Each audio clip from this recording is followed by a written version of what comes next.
welcome back to the Happy Pill Podcast. I'm so glad you're here today. I have got a very special guest. I can see her in the video, which you can't. She is jumping around. She is excited. This is Steph Fuccio. Yay! Hello. Yes, I pronounced it right. I did. Because we just literally talked about it 5 seconds ago. So thank you so much, Steph, for coming on to the show. I really, really appreciate it. Thank you. I appreciate the invite. I've been wanting to talk about this for so long. So you are fulfilling a dream is a weird way to say it, but you are fulfilling something I've been wanting to do. So thank you. Yay! I'm excited about that. So first, because you've been moving, where are you right now? Yeah, right now I'm in Turin, Italy. I like to call its chocolate name is Torino. They had the Olympics here a while ago, and they're very famously known for their chocolate. And it's an hour from Milan, so whichever one of those resonate, that's where I am. I resonate with chocolate. Yes, so good. Oh my God. Giandulla is like the original Nutella. It's what inspired Nutella, and that was made here. That was created here. What is it called? Giandulla. Giandulla. Mm-hmm. Ooh, I like it. It sounds really good. It's very good. Okay, and so you are in Italy, but yet you don't sound Italian. You don't have the accent. Nope. Okay, and we're just going to stop talking about that there. Okay. I was just curious because I was like, well, so what are you doing over in Italy, if you don't mind me asking? It's fine. My husband and I have been overseas for a gazillion years, like 20 plus years. And the short version is we moved from Asia, where we were living and working for a very long time, to Europe 2 months before the pandemic broke out. We were both job hunting and everything froze. So we've been spending the past 3 years digital nomading and working and trying to figure out how to base ourselves in one country as we were maneuvering around multiple countries. And that ends in 2 weeks. Okay, because now you're staying put. Not here, but the next place we are staying put. Okay, yay. May I ask what you do for work that you're moving around globally? Yeah, a podcast. I think I just rebranded myself, podcast strategist, because I'm a podcast editor, but I also write about podcasting. I do like podcasting moderation for the podcast community. I do a lot of different things within this space. So I think strategist is a much bigger umbrella that encompasses what I do. Yes, I like it because that's how I met you, was on the Podcraft. Yes. Yeah. So I'm going to be picking your brain about a lot of stuff, I think, in the future. Like, I see your articles and everything. I'm like, oh my God, that's so good. I just have to set that aside right now because thank you. I get overwhelmed, right? With my PTS and stuff, I get overwhelmed. So it's just like, okay, one bit at a time. Because as you know, so much. There's so much. And it's like, oh, are you doing this? Are you automating? What about AI? What about this? I'm like, what are you doing? I don't know. I just need to talk and share my story. Exactly. And that's the heart of it. Yeah. So I'm glad you're focusing on that. Oh, thank God. Thank God. Yes. So I'm getting there. I'm working on it. So once again, thank you for coming onto the show, because today we're going to be talking about some personal things for you. Like we know it's all about mental health, what's happening, what's going on. And most importantly, how are you healing it and working through it? So, today you wanted to talk about some anxiety and the menopause. Oh dear, here we come. Gen Xers, me too. And panic attacks and things like that. So what you're going to be sharing, I think a lot of people are going through. I think men are going through a lot of menopause right now. How are men going to handle? I'm just kidding. It's a joke. No, but on some level, it isn't, because a lot of them are connected. Well, not a lot of them. Every man knows a woman that's going through or has gone through menopause. So it is not just a women's thing. Do you think men actually go through menopause, like physically, emotionally, all themselves, or a version of it? Have a dip in testosterone, but it is nothing like the avalanche that happens to women. Oh dear. I've got some friends going through it right now. I'm in like perimenopause, so I have these like warming sensations, and I'm just totally manifesting. I'm like, no, this is going to be a smooth transition, transition. And that's all I'm focusing on. So, gotcha. All right, go Steph, take it away. Okay. I need questions. I need questions. Okay. What came first? The chicken or the horse or something? No, okay. Anxiety, menopause, panic attacks. Are these all related or are these separate issues that have Oh, affected you man. at different times? I have been trying to untangle that for 3 years, to be quite honest with you. And I don't Okay. think I will ever know because the chronology, and I'll make this sort of quick, is when we, just before we moved to Europe in January of 2020, I had a head injury that was the dumbest head injury known to man. I can't do anything normal. I literally fell over as I was leaving a chair at a restaurant onto a giant plant potter, like a like four Like a foot plant. tall giant Yeah. not ceramic, but like stone thing. I fell sideways onto it. Oh my. And yeah, I mean, I didn't go unconscious. I went to the doctor and she was "Ah!" like that, but I didn't, like, nothing actually happened other than a bump. But a month after that, I started to have vertigo that I've never had in my life. And I had it pretty much every few weeks for at least a year and a half. And I went to all kinds of doctors. I had an MRI. I mean, I had so much stuff done after we moved to Europe. I was just like, we got to figure this out. It's my brain. I did something to my brain. And that combined with the pandemic started the downward spiral of the anxiety and the panic attacks and all this stuff I've never experienced in my life before. And it was intense. But I'm not sure. But then after all of that, I realized I was also starting the biggest part of the menopausal transition right about the same time I started having panic attacks. So I don't actually know if the dip in estrogen was what caused the dizziness, which is why I fell, making it a slightly less stupid head injury, or if it was the other, or if the stress of it caused something. Yeah, I'm not exactly sure what started what, but I know Right. it But all fed off of each other. yeah, they all kind of bleed into one Yeah, another. yeah, Is what it sounds like. yeah. Wow, I'm sorry to hear that.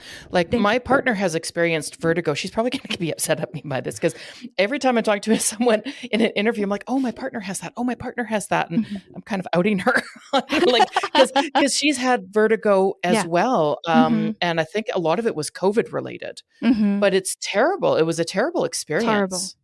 It's horrible. Yeah, and did you do any, because I know that you have to do some exercises like tilt the Yeah. head, do it this way, get the crystals in the ear Yes, the going? Epley maneuver, and that finally did work to shorten my episodes because I would tend to have them and they would last about 3 days. And so every time I would tilt a certain way for a few days, they would happen, but they'd be less severe and quicker and easier if I did the Epley, and they would go away after like a day versus the 3 days. So the Mhm. Epley did help, which is why I didn't think it was menopause for long. That's why it's very confusing. But ultimately, I mean, it's been, I think, about a year now since I've had any, Okay. but I don't Okay. any more vertigo. But it was so frequent that Mm. I keep telling myself now that even if it happens again, I'm fine because I've got the tools to deal with it. I've got lots of mind work I can do if I start to freak out over it. And I know there's Right. nothing wrong because I had so much testing done.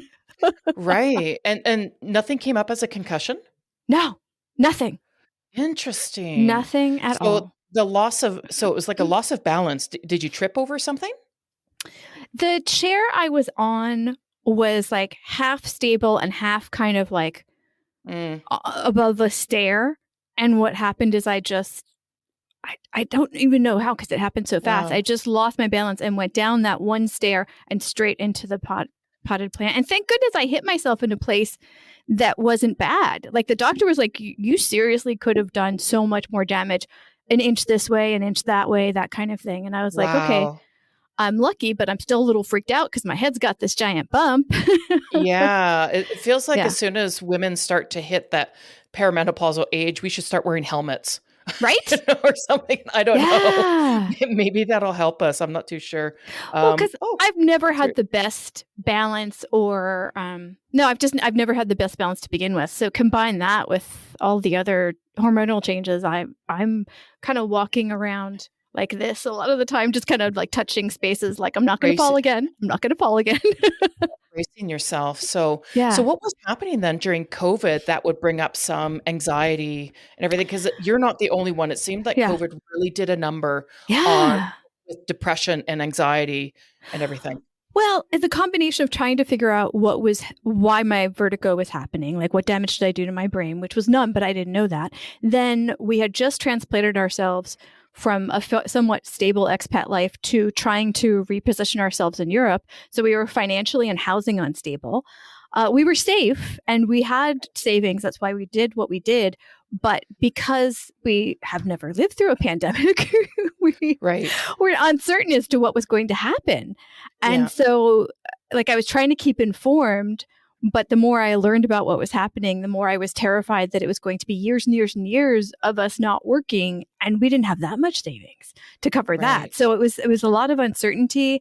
And then it was a lot of isolation. I'm not good isolated. And although I had my husband, who is a wonderful human being, he Yeah. is not a lot of people.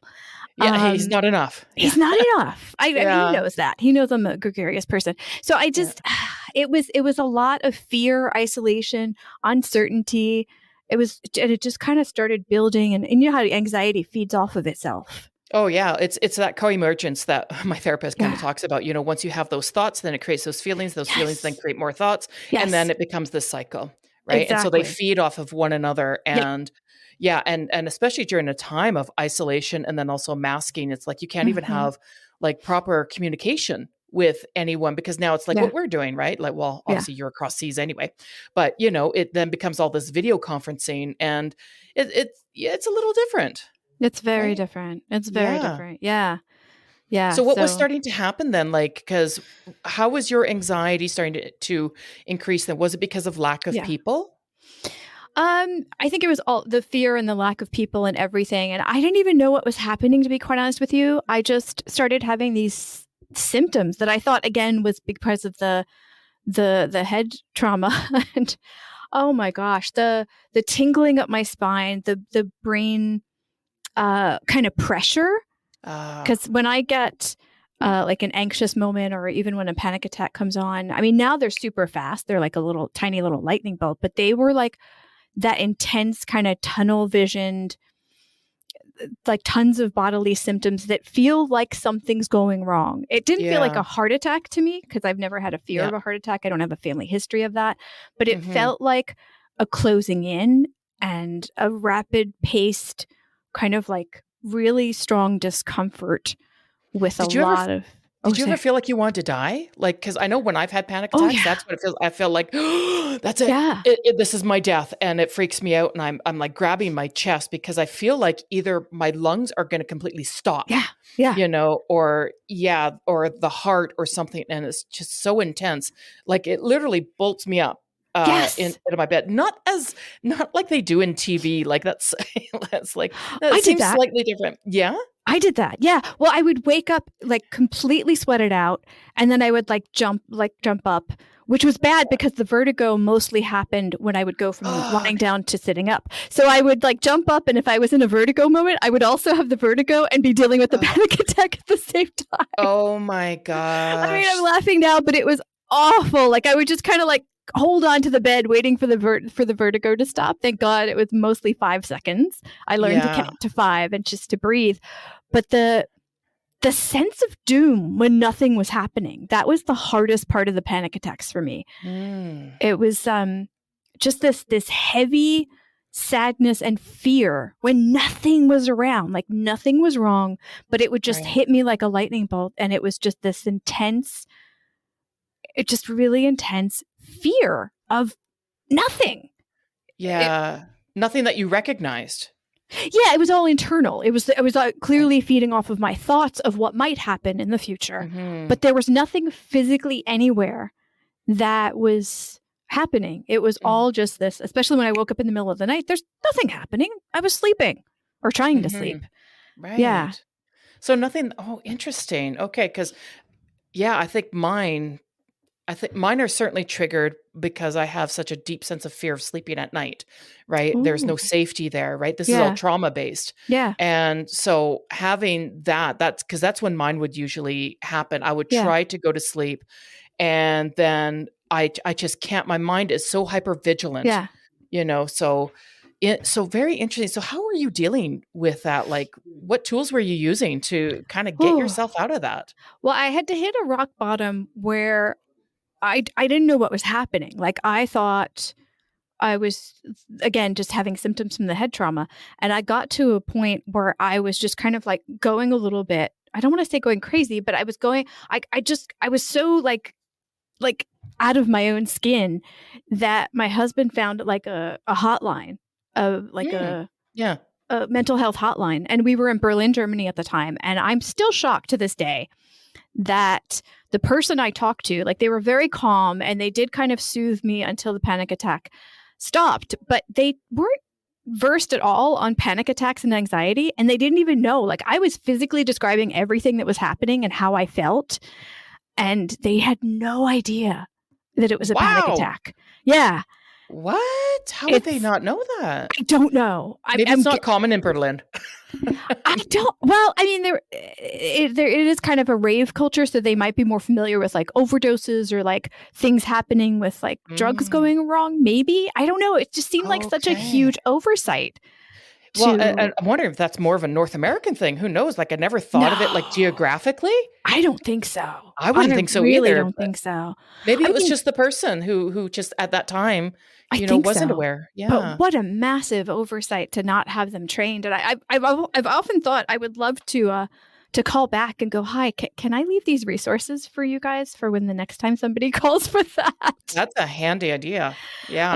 Oh yeah, but it's like 3 years later now. I mean, it took me a while to get to the point of like knowing what it was and dealing with it, and then have that thought of, oh wait, what if somebody else calls that needs that there? But Yeah. So yeah, so you just you get back to breath. Like is it presence? You just get back into presence? yeah. Well, I actually ended up finding like somebody mentioned panic attacks. And so I started to research panic attacks. And I don't like researching medical stuff because it just sends me down the rabbit hole. But Right. for that, I saw that so many of the symptoms are what I was doing. And so I started to YouTube and I started to look in podcast apps and I started to look for facts because I was like, okay, if this is what's happening to my brain, I can educate my way out of this. Right. And so I ended up finding a panic attack course. I Love Panic Attacks is the name. And I Wow. swear that's what got me out of the hole. It took months and it was the most brilliant course because he time released it, even though it's all remote and you don't actually talk. There's no community for obvious reasons. But he would only, like, once you bought it, you would get once a week, they would time release the next part of the course. And he's like, if you finish it, go back and do it again before the next week because I'm not letting you have it all too soon. You have to do this slowly. Do you still have that information? Can you send Oh, it to me? We could put it in the heck show yeah. notes. Yes, Okay. I can. Wow. Yeah. It's Yeah. called I Love Panic Attacks. I'm It like, is. I don't. It is. And I found it because he had YouTube videos pointing to the course and Yeah. then the course, and he has a money back guarantee. And it was this man who had, and he was over in Europe, which is why I think he was in Amsterdam. I don't remember where he was, Oh, but he neighbor. wasn't far from where I was. Yeah. And he Yeah. had panic attacks for 17 years until he figured out how to do the system that he was teaching. And Wow. then he didn't. And it was so methodical and it was so reassuring. Like he talked about the longest you can have a panic attack for is 20 minutes and the different symptoms that different people have. And it was very logical, but also very gentle and understanding. And it came with the Mhm. meditation. Interesting. And I have to disagree on the 20 minutes because I had one last for 3 hours. Ah! And that, yeah, this was at Christmas in 2021. Yeah. And it was just insane. That Yeah. was I was ready to Yeah. end it all, end my whole life. And then those sensations Yes. lasted for 3 weeks. See, So and that's the thing is because he was talking about physiologically the actual peaks and whatever of the panic attack can be 20 minutes. But I was on a couch for like days with Yeah. that fear coming through me. Yeah. And he was saying that's generalized anxiety disorder. I don't care what you call it. It's Yeah. awful, horrible. It is, because what Yeah. you're thinking about, what you're feeling in that moment, that's Mhm. what's real. And, Yes. so I'm sorry, I'm not timing that to 20 minutes, because mine was 3 hours of that Yeah. peak intensity, which was crazy. And then, yes, for the Oh next my few gosh. weeks, Yeah. it would be up and down, up and down. So it would be daily, these panic Yeah. attacks. And I could notice it in my mind. I'm like, oh my God, I'm going to go crazy. I'm going crazy. I'm going Yeah. crazy. Okay, look, let me touch something. Okay, I can feel my hands. Yeah. I'm looking across, I'm seeing the coffee table and the dinner table, Yes. and my partner had those little poppets, those little hand Oh, poppet things. So you just yes. pop this little bubble on Yeah. one side, and then you flip it over and you pop it again to Yes. distract my mind from going Mhm. there. Mhm. And I had to bring in so much presence, like Yes. eating my food. I was like, that was it. I didn't have any chocolate, which was amazing. That didn't stay. But so I would eat like really clean and healthy, and I was Yeah. tasting everything. Yeah. I had to be so hyper focus Mhm. while having a panic attack to reduce it, and just to see, am I going to survive this? Mhm. I had Right? a inflatable yoga ball thingy, and one of the things that would stop me or would calm me down is to just like bounce on it. Like Okay. methodic movement helps. And Right. that sound thing where they go from one ear to the next. Yes, by neural beats. Yes, that helped me Right. as well. But because I had gotten so bad, it took doing all of these things for like weeks and months. I mean, it started to get better and better and better, but it took months for all of it to kick in, where most of my day wasn't like meditating or doing mind work or doing like I just my days got consumed with trying not to have anxiety and panic attacks. Like Right. it just got so like it was just all my whole day Yeah. at that Yeah. point. Because Yeah. it does not only just take up so much time, Mhm. it takes up so much energy. So much. Because Yeah. even the Like, crash is exhausting. I yes, mean, everything of is course it is. exhausting. Yeah. Yeah, like having such an intense moment, and that could even just be like crying, if you Mhm. need to release or something, you're having this really intense cry, and it's like, I am so drained, drink a Yeah. lot of water because I need to replenish, but honestly, having those moments and doing the healing work Mhm. is very energy consuming. Yeah. Yeah. Yeah. Yeah. But at the beginning, even doing like the mind work, I would still get like kind of like shoots of lightning kind of panic attacks like during Yeah. them. It's like it would help, Wow. it would go by quicker or it'd be gentler, but it Yeah. would still happen while I was like all relaxed and trying to be peaceful, and it was working, and I felt like myself kind of loosen up a little, and then boom, it would come back. And it took a long Wow. time of retraining my brain because I had gotten to the point where it was just like firing and firing and firing and firing. So Right. yeah, it was pretty intense. One tool I found that helped at times was what's called brain entrainment, Ooh. which is actually quite similar. So there was one thing that I had from my chiropractor, and it had headphones, just like I'm Mhm. wearing right now, but then it also had goggles on there. Yeah. And so not only are you listening to the audio, again, the binaural beats, and Yeah. setting up those frequencies to get your brain back in balance, but then the lights, you have to keep your eyes closed. The lights would flash with these pulses. Oh. Right, Oh and no. so yeah, it depends, right? So you can Yeah. change the brightness level of the pulses, but between the combination between the light pulsations and the binaural beats, it'll Huh. start to create what's called this brain entrainment, where your Yeah. brain is being trained to calm down. Instead of going into that beta, which I'm usually at, go, go, go, go, go, go, go, it'll Oh. take you into like theta and alpha, Yeah. or is it alpha and theta, which are the calmer states. So Wow. so there can be brain entrainment as well. You don't Yeah. necessarily have to do the lights, especially if you're Yeah. like photosensitive, but you can That's have neat. Yeah. you can have the audio. And there's a lot Yeah. of programs. Like I use a free app called Insight Timer, Mhm. and that has a lot of free meditations in there that Mhm. does have like the binaural beats Yeah. and everything for meditation. Yeah. So Oh, I got do to you get use that app. any of that? I use so much. I so I was using the meditation that came with the panic attack course, and then I found Ziva meditation, Ziva. Oh, okay. And I can't believe I'm forgetting her name. I consumed so many of her books and meditations and things for a Hmm. while, and then I tried different things, and I found some of the binaural beats, and then I found that water sounds, specific water sounds. Mm. It can't be any water sounds. Rain doesn't do it for me, but oceans and rivers and lakes do. Yeah. Yeah. But they have to be pretty healthy, moving water sounds. Those really help me. And then I found Tara Brach, who is just Right. amazing. My therapist recommended her book. What I'm reading right now, was it Radical Acceptance? Yes. Yeah. I did a podcast, just an episode on radical acceptance, Yes. just for one, like I'm like halfway through the first chapter because I was like, poof, hit me in the head kind of thing. Got to read it. And then I haven't been able to get back into it because for me, it's in pieces. But what is she providing for you?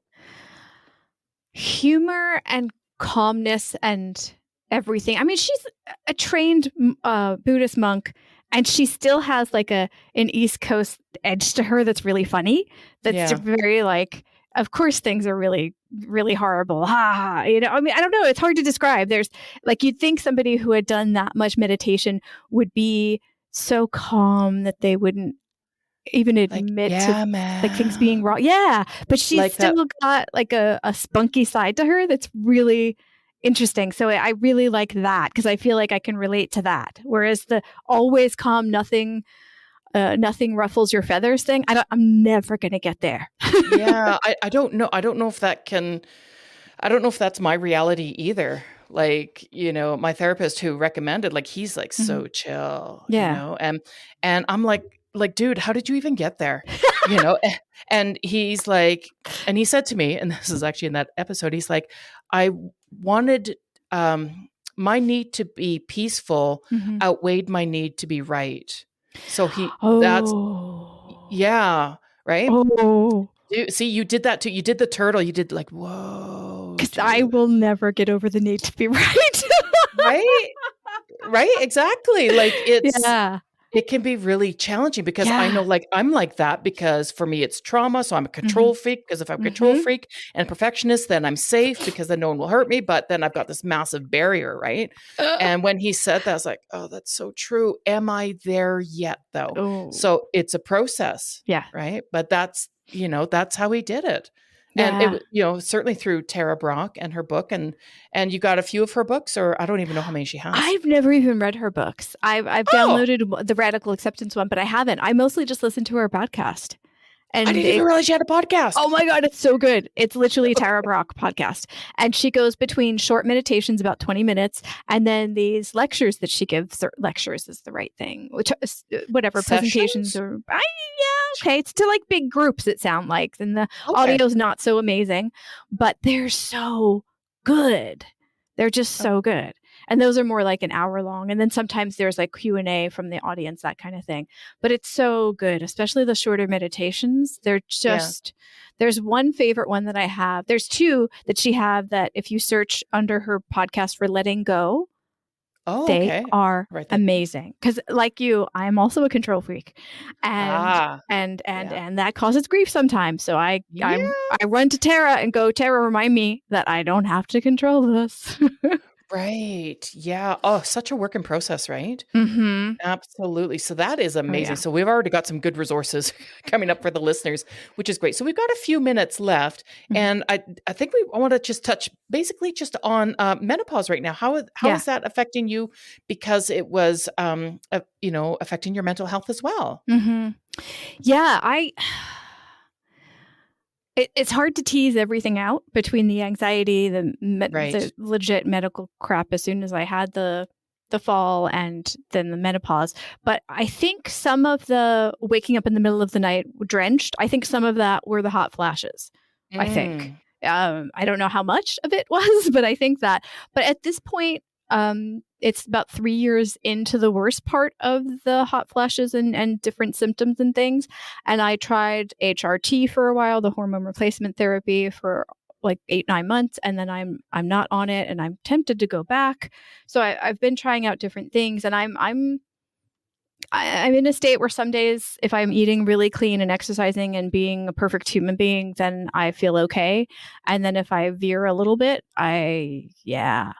there's no shield anymore once you're in that transition. Okay. You feel everything you do, the consequence of everything you do. So, and I'm not quite sure that's good for me because I'm Right. not a perfect human being. So I'm back and forth. Mentally, I'm much stronger than 3 years ago because I've had to do so much mind work the whole time. And I'm Right. still pushing through because we've been moving like every 3 months for a year and a half. And That's that's exhausting. really hard. Yeah. And so we've been trying to go back to similar places.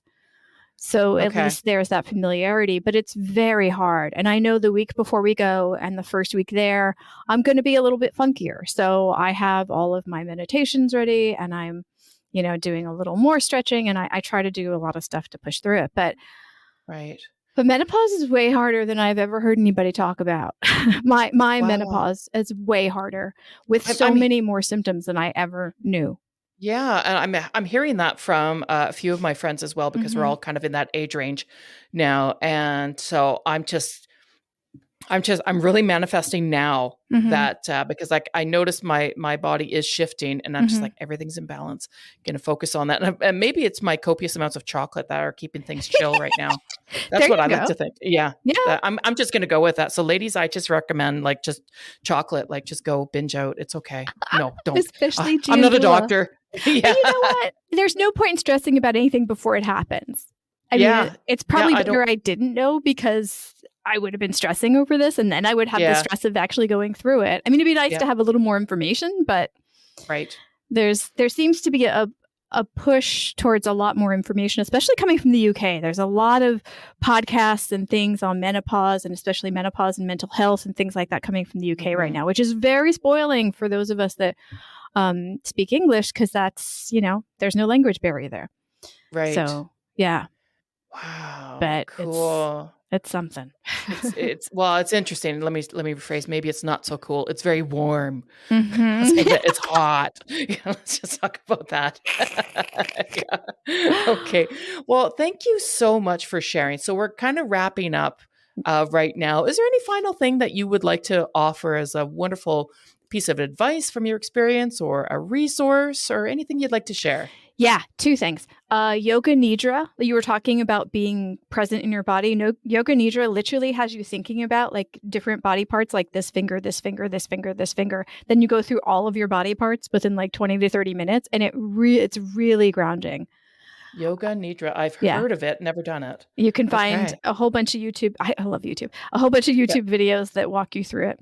And the second thing, my current meditation favorite is Katie Krimitsos has a ton of different meditations. Sorry, you have to say that again. What? Katie Krimitsos. Yeah, Okay. I can't spell that, but Okay. it's called Morning Meditations for Women. And my husband and I actually do some of them together because they're so good. Good. She addresses women specifically, but honestly, the meditations are so good. The music is good. It's a really quality podcast, and I love that one so much. I listen to it every morning before I get out of bed, just so that morning anxiety chatter in my head gets a little bit dampened right before I even start my day. Awesome. That is beautiful. So there you go, friends. Look at all of this wonderful information. We'll jam pack the show notes with all of that and links and everything. But Stephanie Fuccio, I got it. Good See, I still job. remembered after 40 minutes. I still remembered. Thank you so much for being on the show. And anytime you want to come back and share some insight, please do. Thank Okay. you. I'll Please take you up do. on that. Yeah. Perfect. That is awesome. So, friends, thank you for listening, and we'll talk to you next time.